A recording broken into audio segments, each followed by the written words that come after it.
Hello प्यारे बच्चों, आज के दिन मैं मिरर फार्मूला अर्थात कहने का मतलब क्या दर्पण सूत्र को प्रूफ करेंगे, जो काफ़ी बेहतरीन और इम्पोर्टेंट टॉपिक्स है क्लास 10th एवं 12th दोनों के लिए। तो आप लोग अच्छे से इस टॉपिक्स पे फोकस करेंगे और कॉपी और पेन लेकर के बैठेंगे, ठीक है। तो हम लोग मिरर फार्मूला के अंदर सबसे पहले आगे बढ़ते हैं। तो सबसे पहले हम लोग मिरर फार्मूला हम लोग किस में देखेंगे? कॉनकेव मिरर में। किस में देखेंगे? कॉनकेव मिरर में, ठीक है। कॉनकेव मिरर में हम लोग मिरर फार्मूला देखेंगे। तो सबसे पहले हम लोग जान लेते हैं कि मिरर फार्मूला क्या है, ठीक है। तो मिरर फार्मूला जो मिरर फार्मूला कहने का मतलब क्या चीज़ हिंदी में? दर्पण सूत्र। क्या? दर्पण सूत्र। तो दर्पण में क्या क्या चीज होता है? एक होता है वस्तु की दूरी, जिसे U से सूचित करते हैं। क्या होता है? वस्तु की दूरी। इंग्लिश में क्या कहेंगे इसे? Distance of object. क्या कहेंगे? Distance of object. एक होता है V, जिसे बोलते हैं प्रतिबिंब की दूरी। क्या बोलते हैं? प्रतिबिंब की दूरी, अर्थात डिस्टेंस ऑफ इमेज। क्या? Distance of image. और एक होता है एफ, जिसे बोलते हैं क्या? फोकस पॉइंट, ठीक है। फोकस पॉइंट या प्रिंसिपल फोकस। प्रिंसिपल फोकस, जिसे बोलते हैं क्या? मुख्य प्रधान अक्ष। क्या? मुख्य प्रधान अक्ष। तो दर्पण के जब किसी भी दर्पण, या तो प्लेन हो या स्फेरिकल हो, ज़्यादातर हम लोग प्रूफ करते हैं किसके लिए? स्फेरिकल मिरर के लिए। किसके लिए? अर्थात कि गोलीय दर्पण के लिए हम लोग प्रूफ करते हैं, ठीक ना। तो क्या होता है कि किसी भी दर्पण के सामने, अर्थात गोलीय दर्पण के सामने जब वस्तु को रखते हैं तो उससे बनता है प्रतिबिंब। और फोकस दूरी में जो डिस्टेंस होता है, अर्थात कि प्रतिबिंब बनाने के लिए उस ये तीनों जो U और V और F के बीच एक संबंध आता है। अर्थात क्या संबंध होता है? 1/U plus 1/V equal to 1/F। अगर F को तोड़ करके लिखना चाहें तो F इक्वल टू क्या जानते हैं? R/2। तो क्या हो जाएगा? R/2। 2 ऊपर में चला जाएगा तो क्या हो जाएगा? अर्थात कि इस संबंध को हम लोग बोलेंगे क्या चीज़? Mirror formula. अर्थात 10th के बेसिस से कौन सा है? 1/V plus 1/U equal to 1/F। इस चीज़ को हम लोग क्या करेंगे? प्रूफ करेंगे। सबसे पहले किस में प्रूफ करने वाले हैं? कॉनकेव मिरर में। किस में? Concave mirror. तो हम लोग चलते हैं कॉनकेव मिरर में प्रूफ करेंगे। किस तरह से प्रूफ करेंगे, अच्छी तरह से समझेंगे। तो सबसे पहले प्रूफ करने से पहले हम लोग को क्या कंटेंट की जरूरत है? तो सबसे पहले किसी भी चीज़ को प्रूफ करने के लिए सबसे पहले उसकी स्ट्रक्चर बननी चाहिए, ठीक। तो सभी को अवतल दर्पण तो बनाने आता होगा, ठीक है। अवतल दर्पण जिसकी परावर्तक सतह क्या हो? धसा हो। क्या हो? परावर्तक सतह धसा हो। और जो बाहर वाला जो सतह होता है, अर्थात उठा हुआ, वो रजतित किया हुआ हो। क्या किया हुआ हो? रजतित किया हुआ हो, ठीक है। और इसके मध्य बिंदु को क्या बोलते हैं? पोल। इसको हिंदी में क्या बोलते हैं? ध्रुव। दर्पण का नाम दे दे रहे हैं क्या? एम और एन, ठीक है। इसका एक सेंटर ले लेते हैं C। इससे होते हुए एक लाइन खींचते हैं, जिसे बोलते हैं क्या? प्रिंसिपल एक्सिस, ठीक है। C से परे और आगे की ओर बढ़ाते हैं तो इसके हम लोग बोलते हैं क्या चीज़? अनंत। और क्या चीज़? इसके प्रिंसिपल अर्थात की जो वक्रता केंद्र है इससे जो दूरी होती है वो क्या होता है, r होता है। ठीक है, इसके बीच अर्थात कि आधी दूरी पर क्या होता है, फोकस पॉइंट। ठीक है, तो अब हम लोग क्या चीज, अनंत और वक्रता केंद्र के बीच एक वस्तु को रख लेते हैं सीधा, जिसका नाम दे रहे हैं ए और क्या, बी। तो सबसे पहले इमेज बनाने का रूल क्या कहता है कि सबसे पहले वस्तु से होकर प्रधान अक्ष के समानांतर एक प्रकाश की किरण को क्रॉस कराए। ठीक है, जो मिरर पे पड़ेगा, रिफ्लेक्ट करेगा कहाँ से होते हुए, फोकस बिंदु से होते हुए। ठीक है, और दूसरा नियम क्या कहता है, दूसरा नियम कहता है कि डायरेक्ट वक्रता केंद्र से सीधी लाइन में कराए, जो कि बिना विचलित हुए सीधी रेखा में आवागमन करते रहता है। तो कहाँ पास दोनों लाइट काट दिए, नीचे की ओर, तो नीचे की ओर काटा तो नीचे की ओर एरो कर देंगे, अर्थात क्या हो गया, बी डैश दे लेंगे और ए डैश नीचे दे लेंगे। ठीक है, तो ये इमेज बन गया। एक कंस्ट्रक्शन के रूप में लेते हैं तीसरा नियम के तहत कि जब किसी भी दर्पण के पोल पे लाइट को क्या कराएंगे, रिफ्लेक्ट कराएंगे, तो प्रकाश के परावर्तन के नियम का पालन करते हुए ये ए डैश पर काटेगी। ठीक है, तो ये बन जाएगा क्या चीज़, आई, ये बना देगा क्या चीज़, आर।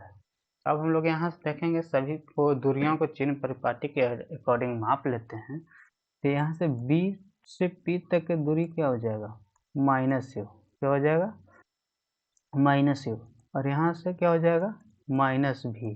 ठीक है, और एफ से पी तक की दूरी क्या हो जाएगा, माइनस एफ। ठीक है, तो फिगर अच्छी तरह से समझे होंगे। हम लोग को चलना है क्या चीज़, टू प्रूफ। गिवन आप लोग फिगर को देख करके लिख लेंगे। हम लोग को टू प्रूफ क्या करना है, ध्यान से समझना। To proof 1/v plus 1/u equal to 1/f proof करना है। ठीक है, तो कैसे प्रूफ करते हैं बहुत अच्छी तरह से समझेंगे। प्रूफ में चलते हैं, तो प्रूफ में सबसे पहले हम लोग को लिखना क्या चाहिए, इन ट्रिंगल ए बी सी, दिख रहा होगा ए बी सी, तो ए बी सी एंड किस में चलना है, ए डैश बी डैश सी में। ए डैश बी डैश सी में चलेंगे तो इसमें देखने को मिलेगा क्या चीज़, कोण A B C equal to कोण A dash B dash C equal to क्या चीज़ मिलेगा, 90 डिग्री मिलेगा। ठीक है, और देखते हैं क्या चीज़, इसमें ए वाला कोण और ए वाला कोण आपस में बराबर मिलेंगे। क्या चीज़, ए सी बी इक्वल टू कोण A dash C B dash, क्या चीज़ है, शीर्षाभिमुख, जिसे इंग्लिश में क्या बोलते हैं, वर्टिकली अपोजिट एंगल। जब त्रिभुज क्या हो गया, एंगल दो, एक से दो त्रिभुज में दो एंगल बराबर होते हैं, त्रिभुज हो जाती है क्या चीज़, समरूप। तो इसलिए त्रिभुज ए बी सी समरूप त्रिभुज ए डैश बी डैश सी, क्या चीज़ से, डबल एंगल समरूपता से, क्या चीज़ से, डबल एंगल समरूपता से। ठीक है, जब त्रिभुज कोण से समानुकोणिक होते हैं इसलिए भुजा भी उसके क्या होंगे, समानुपातिक। ए बी बट्टा क्या हो जाएगा, ए डैश बी डैश, और बी सी बट्टा बी डैश सी। इसको मान लेंगे क्या चीज़, इक्वेशन फर्स्ट। नाउ चलते हैं और फिगर में देखेंगे कि एक दिख रहा होगा क्या, in triangle A B P and, A B P and दिख रहा होगा triangle A dash B dash P.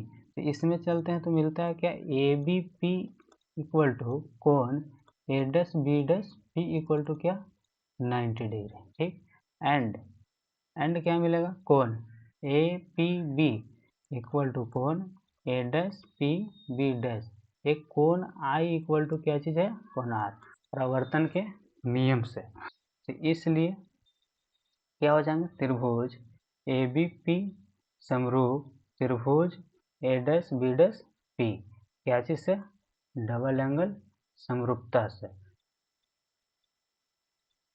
जब त्रिभुज समरूप हो जाते हैं तो कैसे लिखते हैं, भुजा समानुपातिक होते हैं, तो क्या हो जाएगा, ए डैश बी डैश, और इसमें क्या हो जाएगा, बी पी बटा बी डैश पी हो जाएगा। ठीक है,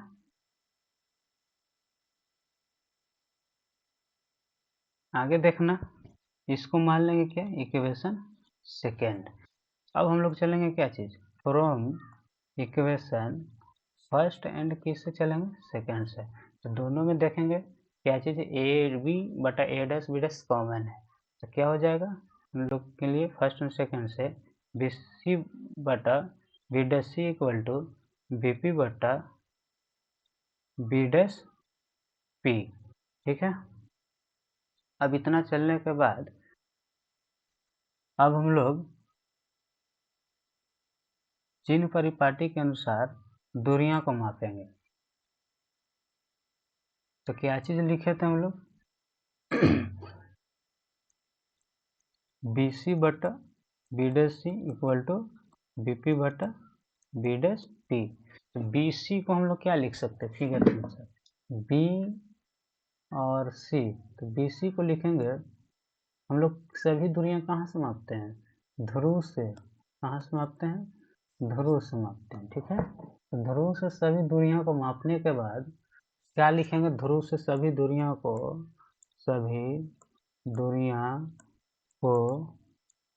मापने के बाद।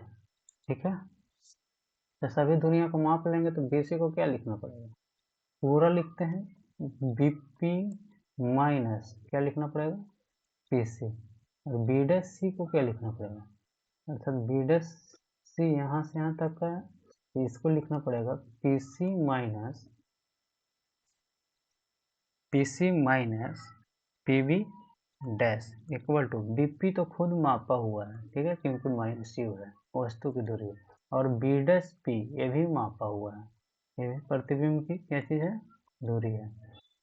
अब क्या करते हैं, चिन्ह परिपाटी के अनुसार, क्या चिन्ह परिपाटी के अनुसार यू वी एफ का क्या कर देंगे, मान रखेंगे। क्या करेंगे, मान रखेंगे। तो क्या होगा, मान रखने के बाद बीपी, तो बीपी को हम लोग क्या रखेंगे, तो बीपी हम माइनस यू और माइनस पीसी को क्या रखेंगे, माइनस आर। ठीक है, अपोज पीसी को क्या रखें, माइनस आर। पीबी डैश, तो पीबी डैश अर्थात क्या चीज़ है, माइनस भी, क्या चीज़ है, माइनस भी इक्वल टू बीपी क्या है, माइनस यू, और बी डैश पी क्या है, माइनस बी।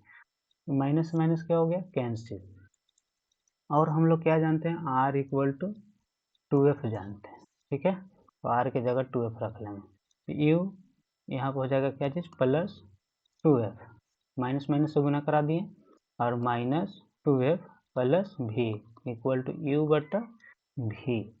ठीक है, अब क्या करना है, क्रॉस मल्टीपल, तो क्रॉस मल्टीपल करेंगे तो यू भी हो जाएगा प्लस 2vf हो जाएगा, और माइनस 2uf प्लस यू भी हो जाएगा। ठीक है, 2vf प्लस 2uf इस साइड लेकर आएंगे तो प्लस में बन जाएगा, यू भी को एक उधर भेज देंगे या RHS की तरफ, प्लस में हो जाएगा। ठीक है, तो 2vf plus 2uf equal to क्या हो जाएगा, 2uv। अब क्या करना है, 2 कॉमन लेना है, तो यहाँ बच जाएगा क्या, vf plus uf equal to 2uv, 2 से 2 क्या हो जाएगा, कैंसिल। और क्या करना है, uvf से दोनों तरफ भाग देने पर, ठीक है, दोनों तरफ भाग देने पर क्या हो जाएगा, vf बटा uvf प्लस uf बटा uvf इक्वल टू uv बटा uvf। यहाँ पास vf से vf कैंसिल, यहाँ पास uf से कैंसिल, यहाँ पास uv से uv कैंसिल, तो यहाँ पास क्या बचा, 1/u plus 1/v equal to 1/f। क्या हुआ, प्रूफ। और हम लोग अच्छी तरह से प्रूफ कर लिए, स्क्रीनशॉट ले सकते हैं आप लोग, पूरी एक स्लाइड में आपको अच्छी लगी होगी। ठीक है, और नेक्स्ट दर्पण में अर्थात कि कॉन्वेक्स मिरर में हम लोग नेक्स्ट डे चलेंगे। आज का सेशन यहीं तक, थैंक यू।